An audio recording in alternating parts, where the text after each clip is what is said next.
kalusugan tip of the week, bago natin sa iyo sagutin marami pang ibang mga tanong po. Nag-text namin si Emily ng Pangasinan ng 091-0948-9638 last week. Ito ang kanyang tanong, totoo po bang nakakagaling ang pag-inom ng dilagang dahon ng guayabano? At mas mabisa daw po yung pinatuyo na dahon. Salamat po. Alright, so our kalusugan tip of the week for today, ito po sinasabi. Sa mga pag-aaral po sinasabi na yun daw dahon talaga at saka yung stem ng guayabano ay magaling para po pampuksan ng mga cancer cells. It's a cancer cell killer at iyan po ay proven na. Yan ang tinatawag na akala nila galing sa South America yung punong yan, pero yan pala nanggagaling dito sa Pilipinas. A study done sa Catholic University of South Korea at published po sa Journal of Natural Products ay sinabi na ang chemical na found daw in guayabano talagang pwedeng patayin ang colon cancer cells at 10 times the potency commonly used even by chemotherapy drugs. At was shown na yun daw ay nakakapag-selective target, hindi pinapatay ang good cell, ang cancer cells lang. Pinababayaan ang healthy cells untouched. Sa Purdue University, pinag-aralan din yan na ang mga dahon daw talagang pumapatay ng cancer cells at saka very especially effective against prostate, pancreatic, and lung cancers. Okay, anong paggawa ng tsaa ng guayabano leaves? Ayun, patutuyuin po nyo muna, wag yung sariwang dahon, patuyuin nyo. Ilaga po ninyo sa isang cup na mga 8 onsa na, rather 8 ounces ng dried leaves, ganun kadaming dahon, ang ilalaga nyo sa 1 litro ng tubig. Dapat air-dried, wag sun-dried. Hindi po yung nilalagay nyo sa ibang lugar para kailangan yan patuyuin nyo sa hangin at sa araw. Walang araw, walang araw. Walang araw, basta yun lang air leaves. Because ang dry, yung pagtutuyo daw niyan ay nako-concentrate ang medical properties ng halaman na yon. Sun drying not recommended because pag sobrang init ay yun, nababawasan din naman ang potency. Prepare enough for the day. Huwag kayo maggawa hanggang sa 1 linggo. Para sa araw lang yon. Good only for up to 7 to 8 hours para manatili ang bisa. Pagkatapos doon, kung merong mang matira, ayun, tapo na yan. Hindi na nyo pwedeng gamitin. Gamitin yung pandilig ng ibang mga halaman, pero wag na nyong inumin. Ang tea na yan ay siyempre, mas maganda ang tanggap ng katawan kung walang laman ng inyong tiyan. Nakakatulong yan sa paglaban sa UTI or urinary tract infection, for constipation, sa pagod at kahinaan, dahil sa may lamang thiamine yan, which is needed for energy production. Yan nakakatulong din yan sa bone degeneration. Kasi mayroong mga trace elements yan ng copper along with zinc at saka yan po nagpapabisa sa vitamin C. Ay magaling din yan sa mayroong mga migraine, mga sakit ng ulo, kapag mayroong riboflavin yan na pinakikita sa ilang pag-aaral na ito ay nakakapagpatigil o nakakapag-prevent ng migraine headache. Kanya yung soursop na yan, yung prutas, mataas sa asukal. Kanya yun naman prutas, dahan-dahan kayong kumain, lalo na kung meron kayong pre-diabetic or diabetic condition. Pagkat itong too much sugar na ito, nakakatulong yan to develop what is called Parkinson's disease because it has a very high concentration ng anonasin. So yun, mabuti ang bunga, pero wag masyadong madami. Ang gawin po ninyo ay ilaga nyo yung mga dahon pagkatapos yung air dry. Okay? So yun po ang ating kalusugan tip of the week. And you were about to say something, Brother Vic, before we were... Kasi kanina, pinag-usapan, acute pancreatitis. Ito, sa sinabi ni Doc Al, na ito ay progreso pag hindi na control, mapauwi sa pancreatic cancer. And it so happened, I encountered a certain friend of ours who is in the BIMRAY. Tapos, ang ginawa niya, itong mga pancreatic cancer na yun, tinesting nila. They found out na itong mga cancer patient ito ay kanilang hanap buhay ay yung sa exposed to yung chicken manure. Chicken manure. So in other words, nung na-identify yung bacterial, he now specifically pinpoint that frequency to kill that bacteria. And yung pancreatic cancer ay gumaling. Hindi lang isa, hindi lang dalawa. Sabi sa akin, naka-4 ng kaso siya. Okay, so kayo na siyang pahanap buhay ninyo ay i-negosyo ang So be careful ipot with ng manok, be mag-ingat careful po with kayo. be careful with animal waste. Oh, Di ba? animal waste, whether it's Diba? manok or any other waste. Pero yung ginagamit lang naman dyan kasi para negosyoin yung waste ng ano eh. Magtakip sila ng muka. Lalo na yung mga nagpapala, magtakip lang po kasi delikado. Pag Para nalakad yan, pumasok, malanghap nila yon. delikado po yun. Alright. From 0916-591-4958 from Patlon Talk of Ortigas. Ako po ay bodybuilder. Minsan nag-take ako ng steroid. Nagka-gynecomastia ako. Ginamot ko ng Novaldex pero umulit din. Paano ko pa po gagamutin? Alam mo ang problema sa steroids, di ba, Dr. Al?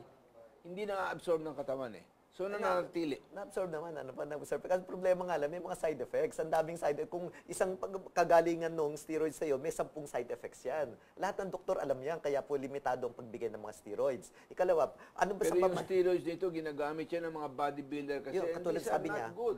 Oo.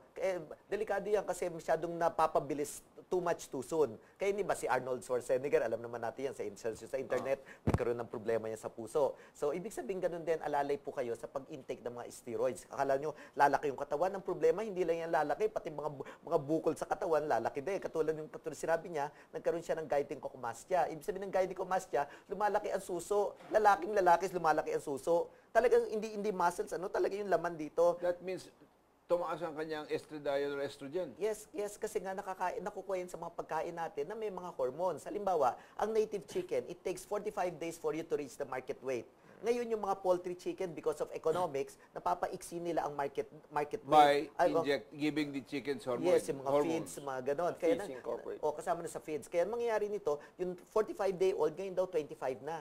So that means, may isang bawang pasyente, mas maliit pa daw sa 25 days. Ibig sabihin, it's really economical. Yung sa hawla mo, kakaunti Ang na lang. magagastos mo, malaki kakaunti Yung na lang. overhead mo, maiksi na lang. Pero naaaga ang inyong revenue. Yes, yun. Yung ROI niya na Wow. ibabalik agad. Unfortunately, so maraming mga gusto ngayon ng ganyan, mga poultry over the native chicken. Unfortunately, pag kumain ka ng marami na ganyan, lalo na mga lalaki nagkakaroon ng suso. Actually, I've known of men who have had that problem even if they're not bodybuilders. Ito ang joke yan. Pero warning. Parang mataas lang talaga ang hormone. Yes. May mga babae nakikinig sa akin habang pinag-uusapan namin yan. Sabi niya, Doc, di pwede rin ako kumain para magkaroon daw siya ng suso. Sagot ko sa kanya, bahala ka. Pag ginawa mo yan, baka hindi lang suso lalaki sa'yo. Pati mayoma, lalaki. Pati mga bukol sa suso, lalaki yan. Ay, ayoko naman magkaroon ako ng ganyan. Be happy with what God gave you. From 0926-907-6567. Gusto ko sumali sa Revolution of Goodness na programa ninyo. Paano ba? Di ba magastos? Kasi interesado ako. Wala kami sinisingil para sumama kayo dito and it will not cost you anything because to do an act of kindness is not a question of money. Hindi po pera yan. Yung ikaw ay makatulong, makikita mo yung kapitbahay mong nalulungkot doon, embrace her and comfort her. O nakakita ka ng bata na umiiyak na hindi malaman kung anong gagawin, lapitan mo, tulungan mo. Nakakita ka ng isang taong gustong tumawid, nahihirapan, tulungan mo. It doesn't have to cost anything. At wala po naman kami sinisingil pag pinadadala namin itong mga bowler na ito sa inyo. Wala kami sinisingil. Gumagastos na kami sa bowler, gumagastos pa kami padala sa inyo.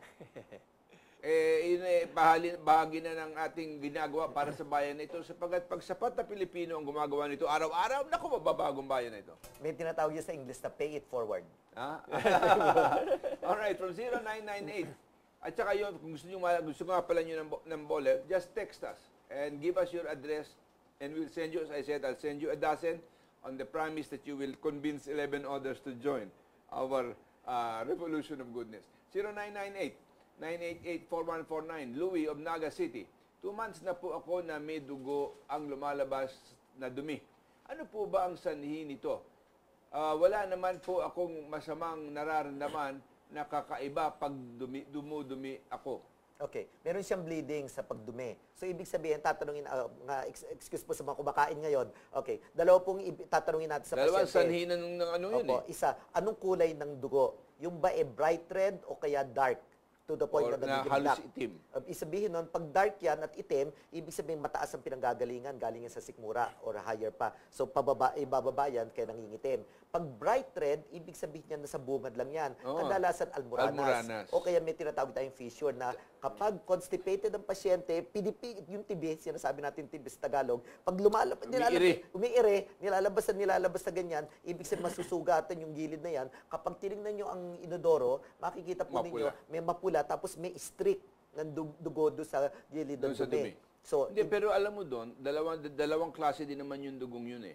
Pwedeng fissure sa anal muscle o kaya merong blood vessel na pumutok sa sobrang ire. and Pero pumutok yung fresh, almoranas. fresh ang labas. Eh yung almoranas naman, dalawang klase din yun. Merong nakalabas na at merong nasa loob. May internal, may external. Oo. Okay. So dito mo makikita. So ngayon ang tanong dito sa kanya, ano ba ang dugon lumalabas? Yes. Ngayon pagka ang dumi mo maitim, naiibang kulay at parang pagka kasi maitim na yung dugon lumalabas, hindi mo na ma-identify kung saan kung ano yun basta maitim na lang yung dumi mo. Pag nagbago ang kulay ng inyong dumi, ibig sabihin merong nangyayari dito sa bitukan nyo na marahil hindi maganda. Patignan nyo na po agad kasi medyo delikado na po pag lumala. Pero kung halimbawa malayo kayo, let's say malayo na sa isla kayo, nakikinig sa atin ngayon ay malayo pa para magpakonsulta, sabi natin 1 week pa kayo para makarating sa bayan, ito na pong advice ko ngayon sa inyo. Tingnan ninyo ba't nagdudugo sa taas. Ang kadalasan nasusobran sa kape, nasusobran sa sigarilyo, nasusobran sa soft drinks. Kapag nagkakaroon tayo ng gastritis or peptic ulcer disease, talagang magdudugo nga sa puwet natin pagdating ng pagdumi niyan. The other one is kapag naman In almoranas, other words, hindi lang sa colon ang gagaling yung dugo. Pwedeng manggaling sa lalo na kung itim ang dumi. Oo. Pero pag bright red ang dumi, ibig sabihin na Doon sa dulo lang. dulo lang. Ang ibig sabihin niyan palaging constipated. Bakit nako-constipate yan? Yung bang tipong pag dumudumi tayo para may naiwanan pa, nailabas mo na lahat, para may naiwanan pa, ibig sabihin malakas sa karne. Again, yung sinasabi kong animal meat, fish, chicken, beef, and pork versus vegetables and fruits. Kaya alalay, wag masyado nito, ito mas marami. Alam po ninyo na kailangan yung tingnan dyan. Wasdan ninyo ang kulay ng inyong dumi. Dapat yan sa normal yan is kind of brownish. Tapos, meron pa isa akong bibigay na secret sa kanila. Pag nakita nyo yung dumi nyo, parang nagiging matulis ang dulo, parang lapis. Alam mo, meron ka ng problema dito sa inyong pagdumi. Yun yung huli o sa huli, Sa huli. kahulihan. Okay. Kasi yung una kadalasan malakas bilog yan. Kasi Pero yung dulo, nagiging parang lapis. ang ibig sabihin kasi Matulis. po niyan, yung paglalabas na sa ating tumbong, sa ating puwet, paglalabas na po yan, dito naiipon. Ibig sabihin po yan, kung tayo dapat dumumi sa oras na hindi tayo nadumi, para ka naghabol sa pier, naiwanan ka ng last trip. You have to wait there for a longer time. Kaya nangyari, matigas na matigas yan, constipated yan kasi yung maraming blood vessels na hinihigop uli yung tubig pabalik. At yun ang lumalabas ngayon. At saka, one other problem that causes that, you can be dehydrated. Yes, kulang sa ano. Kung kulang ka sa tubig at yun, kasi kailangan nyo na para medyo malambot yung iyong dumi. May tip din ako, natutunan ko doon sa mga veterinarian. Sabi ni isang pasyente ko, bakit daw yung kanyang chihuahua napakabaho? Wala namang balahibo yung chihuahua. Pag amoy mo, baho ng balat, ang baho ng bibig. Kinakain. Tapos sagot ng vetmed, pag dumudumi daw yung chihuahua, tapos na, lumabas na lahat, kilikilitiin yung puwet, may lalabas pa. So, ibig sabihin, ganun din tayo, may naiiwanan pa doon sa loob. Kaya yun ang buwabalik ngayon ng baho sa katawan at yun umaamoy ngayon sa balat saka sa pawis. Ngayon, another tip, yung pagdumi, napakahalaga pala. Normally, you should come out, pag ikaw dumumi, mga 18 inches long. 16 to 18 inches long ang dapat lumabas. Para malinis ng maigi yung iyong colon, makalabas lahat yan. At madalas, kung maganda ang digestion mo at maganda ang processing mo ng pagkain dyan, paglabas yan, isang piraso Ganun kahaba, magugulat ka, basta zoom! Ngayon, pagka ikaw iri ng iri, at unti-unti lumalabas yung dumi, that means you have something to fix in terms of your... Ito, tip para sa kanila. Oh. Pansinin yung mga dumi. Pag yun halimbawa mabigat at lumulubog, yun mabaho, at halimbawa hindi fully digested. Ang normal Ang ay kinakain. lumulutang. Ang maganda nun ay lumulutang kasi na-absorb, fully digested, kaya naubos yung lumulutang magaan. So to summarize, dapat ang dumi malaki. It has to be 3 or 4 finger breadths pag lumabas na ganyan. Hindi pwedeng maliit nalalabas. Ikalawa, dapat nagfo-float. Hindi pwedeng nagsising. Ikatlo, Yung kulay. pag finlash ninyo, isa pa sa kulay, pag finlash ninyo, dapat hindi guguhit sa gilid ng inodoro. Pag gumuguhit sa gilid ng inodoro, ibig sabihin yan, masyadong sticky. Ibig sabihin, buong haba ng ating intestines, ang daming naiwan. At yun yung sinasabi natin, mabubulok na naman, na dapat lumabas na, nabulok na naman doon. Kailangan ka na mag-colon cleanse. Yes, yes. And the best colon cleansing, pinakasimple, pinakawalang bayad, is you just eat plenty of vegetables and fruits. That's the best colon cleansing sa loob na gagawin. Okay. 0915-584-0148. May colon cancer. Mother ko. Malaki na ang bukol. 86 years old. Operation lang ba ang pwedeng gawin or may pampalit ba ng bukol? Pampaliit ba ng bukol? Pag sinabi kasing cancer, para bang multiple organ failure ng pananaw ko dyan eh. Kasi, halimbawa, example, Lumabas na ba yung cancer sa colon? yung nagmamanifest na ba? Kaya yung nakikita na sa x-ray, parang nababarahan ng pagdumi. Kaya lalabas sa x-ray, meron tinatawag na parang mansanas na kinain na gano'n. Barado na yun.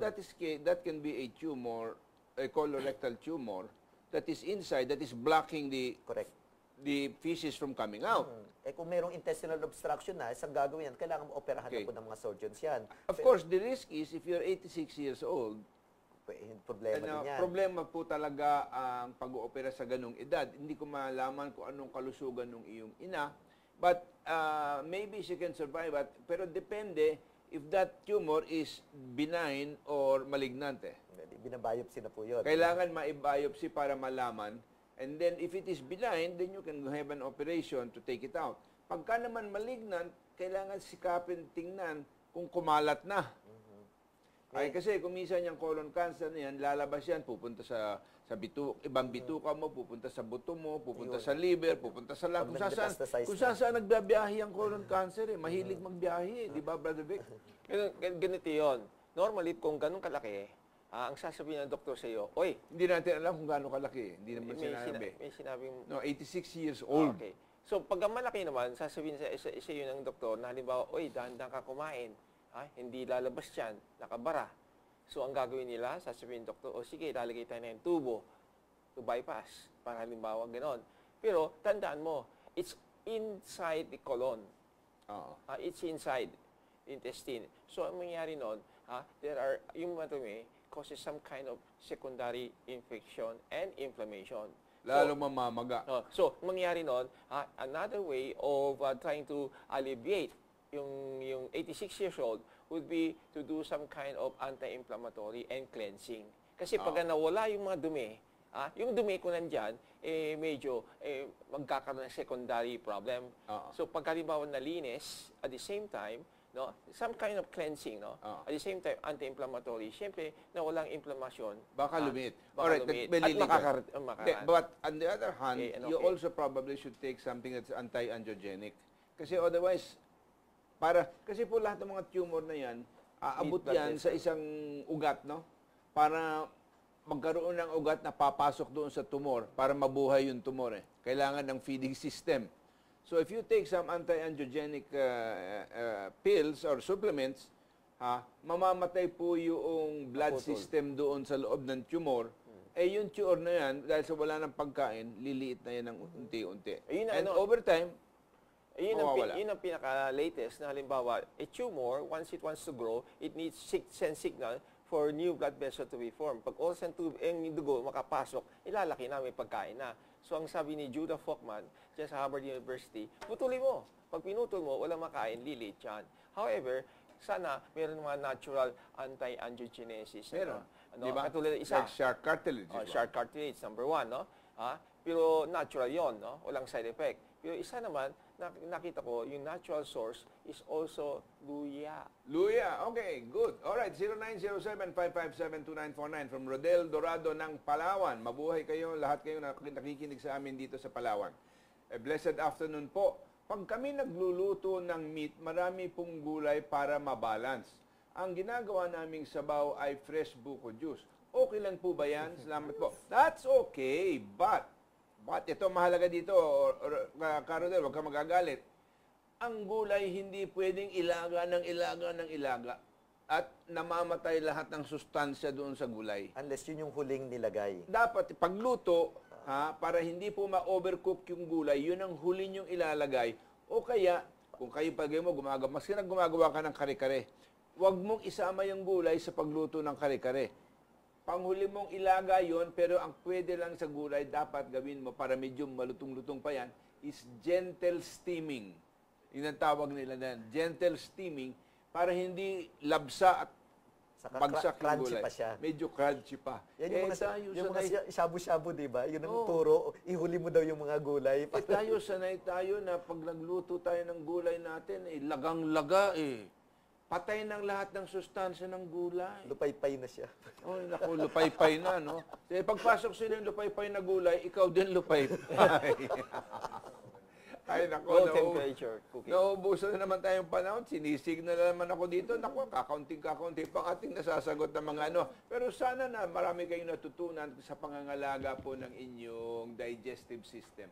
Napakahalaga po dyan para manatili ang iyong kalusugan. As John Barron puts it, if I must choose one supplement that I will take, it's going to be digestive enzymes.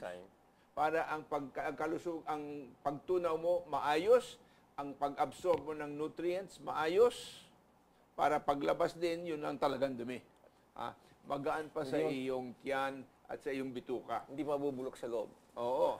Kasi po, pag hindi proper ang digestion, nabubulok ang pagkain dito. Kanya nagkakagulon siya natin. Minsan nagboblot, maraming gas, maraming sakit dito na hindi mo maintindihan. Okay. Alam mo, ang ating panahon nito si Dr. Alfonso Lagaya is the medical acupuncturist. If you want to see him, his mobile number is 0917-819-2958. Meron din siyang 59. email, ha? 0959. These are 09 819 2959. 2959. Ulitin ko, 0917-819-2959. Ang email po niya, lagaya_md_mc. AC, Alpha Charlie. Mali yan. Alpha Charlie. AC pala at yahoo.com. Meron din siyang free medical acupuncture clinic dyan po sa Ospital ng Maynila bawat Miyerkules. Diyan, ang oras po, 1:00. Libre po yun. Pagpunta kayo doon kung gusto niyo want to try acupuncture healing. Okay, meron din siyang seminar workshop.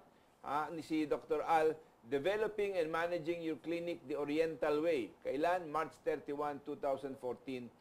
Yan po ay Miyerkules. Ang oras ay 12 to 5. That's Saan a Monday. Sorry, that's March 31 is a Monday. Ay, Monday pala yun. Sino ba nagsabi siya ng Wednesday? 12 to 5. Saan po? Doon sa Department of Health, Pitak Building, East Avenue Medical Center Compound, Matapang Street. Wow, corner East Avenue, Quezon City. Harap po ng SSS yan para malaman nyo. Or kung gusto nyo, i-contact nyo ang PAAI Secretariat, 0916-366-4134 at 0933-363-8554. Wow! Haba nun na. Opo. It's a seminar intended for mga may clinic. So, para actually, sa mga doktor. may doktor, may dentista, may mga kung anong clinic meron po tayo dyan. So, ang tuturo natin dyan is how to do yung mga SWOT analysis, but now with the tinge of Oriental medicine. Ayun. Yung yin and yang, five elements theory, maraming papasok mga yan. healing modalities na pwedeng gamitin, hindi lang yung Sa business, allopathic. pati sa Oo. business. Okay. Alright. Thanks again you guys for being here. Salamat po sa inyo lahat sa pagsubaybay sa programa ito. Nawa po, babalik kayo sa susunod na Miyerkules. God bless you.